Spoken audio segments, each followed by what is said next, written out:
Welcome back to PROUT Rev. In this video, I'm going to illustrate one part of the third fundamental principle of PROUT, using the Black Lives Matter movement as an example. So first, what is the third principle? There should be maximum utilization of the physical, metaphysical, and spiritual potentialities of unit and collective bodies of human society. So PROUT recognizes the importance of developing the individual as well as the whole of society equally, and not only the individual in whole, but also the collective bodies within society, such as women, different classes of people, indigenous populations, minority groups that are oppressed, or even geniuses as a group and individual groups with special qualities. In this video, I'm only going to talk about the development of collective bodies, not individual development. So why is it important to look out for the development of minority groups within a country? Well, individuals are born within a certain race, gender, class, or sexuality, as well as a number of other factors, and these can largely define what a person may have access to and how they are perceived by society. Therefore, all of the minority groups that are disadvantaged should be protected and given the adequate resources to develop themselves. This obviously doesn't include protecting terrorist groups like the KKK or neo-Nazis, because those are the epitome of narrow sentiments that threaten the lives of vulnerable people.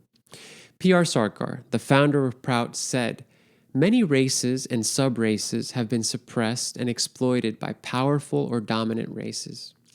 Racism has been propagated by those with evil designs in order to divide society and establish their own preeminence.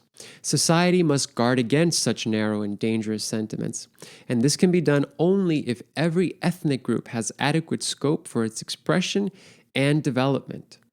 Let's consider the history of Black people in the United States and whether or not they've always had scope for expression and development. If we go back 200 years to slavery, we see that Black people had zero scope for expression and development. During that time, they could not get married, practice spirituality, own property, or develop their culture and intellect. Of course, Black folks accomplished all of these things anyway, both as acts of rebellion and because of the pure notion that you cannot limit any human being of expansion in some way, even if you are trying to enslave them. In today's world, the conditions of Black folks, yes, have greatly improved, but are still under the knee, shall we say, of the dominant culture. What happened to George Floyd and countless other Black men, women, and children who were killed by police with impunity is the fuel to the fire of an already racist criminal justice system that is at the verge of full explosion in the United States.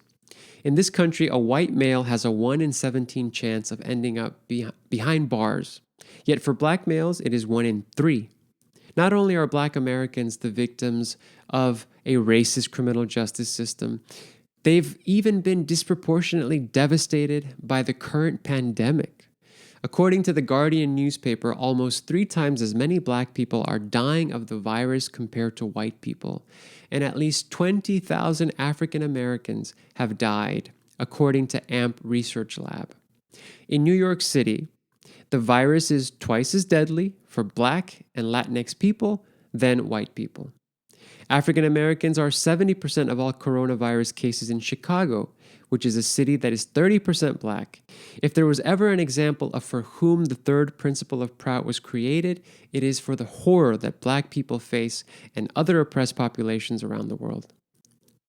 All too often, statistic after statistic show that Black lives do not matter in the United States because their conditions continue to degenerate despite important accomplishments in politics and media, which now at best seem like superficial improvements. None of the accomplishments of Black scientists, artists, politicians, athletes seems to make the racist police more conscientious in their treatment of Black people. Personally, as a proutist, spiritualist, and activist, I agree with Bernie Sanders that any killing done by a police officer should be investigated by the Department of Justice at the federal level because it is clear that the police have a partial group sentiment to protect and cover up for each other.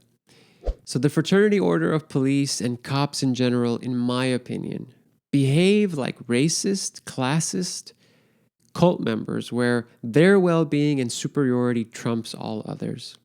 In all of the footage that we're seeing during the last week of protests, where police officers are abusing people, what are the other police officers doing?